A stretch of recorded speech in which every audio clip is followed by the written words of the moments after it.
So I finished up with my workout. Just did some front squats. I'm heading into a night shift, keeping it light, keeping it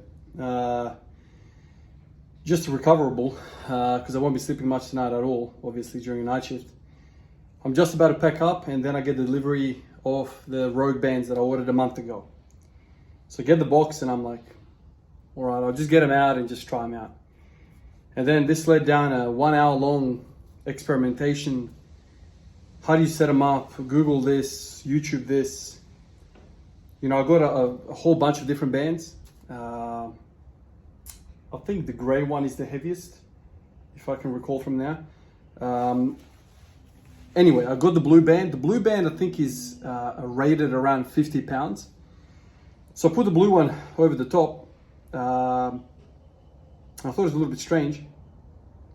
So I remember Louis Simmons talking about it, how you can kind of, you know, put a weight through it, drop it and see if the weight is hovering off the ground. If it's hovering, you can tell you know, how much the band is actually doing. Then I go into an ATG squat and then the whole band just becomes slack. So I'm like, okay, so what do I do from here? Eventually, through like a bit of experimentation, I worked out that I have to double band them so I have some tension at the bottom as well. The trouble is that if you're double looping the blue band, it's impossible to lift it up. Like you can't, there's just so much tension. So then I basically went one down, ended up with the red one, which looks pink to me, but they say it's red. Ended up with the red one double looped. And then I hung a weight, and you can see here that it's actually around 30 kilos, around there. So a red band, which is I think graded to around, I'll get this wrong, 15 pounds straight. No, 30 pounds straight. Double looped at 60 pounds, something like that. Anyway, I tested it, it's around 30 kilos. So two of those, it works out to be 60 kilos together. There you go, so 30 kilos each. So what's that, 60 pounds? About 60 pounds each. So 30 kilos each side works out to be 60 kilos of band tension. So then I go one plate, I go to a second plate, and I quickly realized, man, the bands are incredible, man. My first reaction to them is it's basically a pin squat on steroids. That's how I'm thinking about it. It allows you to go full range depth, so you practice that, and then on the way up, the weight just starts to pile on. And it teaches you how to grind, it teaches you how to stay in your legs, it teaches you how to fight. I think it's a very, very valuable thing. And the whole time I was thinking, man, this is like a pin squat. It's making you fight. It's teaching you how to grind. Off those pins, you gotta put everything into it and it breaks off and you go. With the bands, it's better because there's more range of motion. You're going through the full range.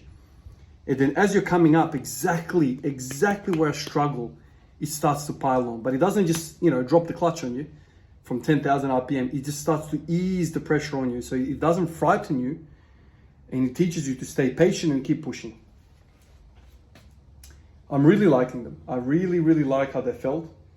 Now I'm thinking to myself, like, there's no point in me using anything beyond this, you know, because I think from what Louis Simmons says is that you use 30 to 35% band tension on squats.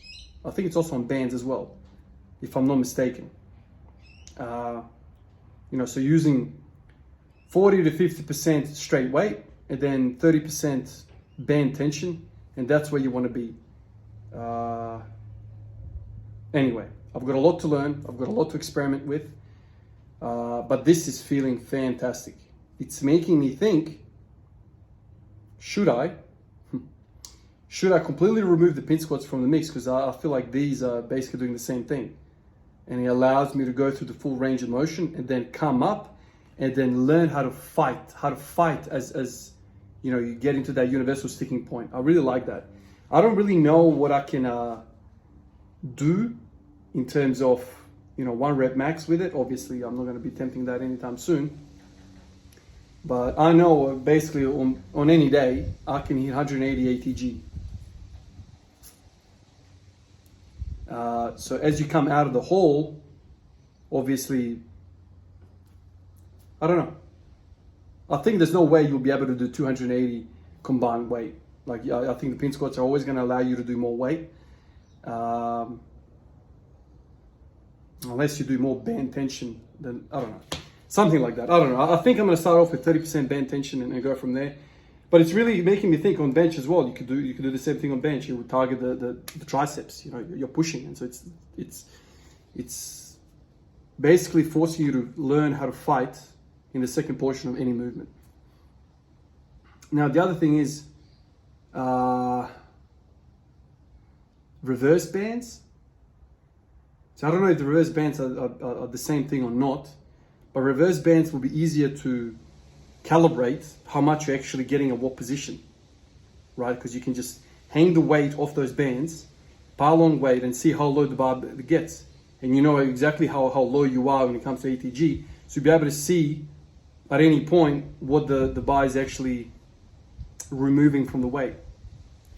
Which I have to do some reading. The reason I got these bands was because of this whole idea of the quads, the quad weakness, and listening to everyone, you know, and thinking about it. Okay, if I have accommodating resistance, I'll be able to overload the top portion of the lift. Anyway, that's where I'm at.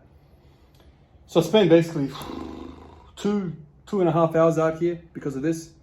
I have to go in the house, shower, trying to get a nap and go to work now. But anyway, I'm really excited about the bands. It's I don't know if a lot of people are actually using bands.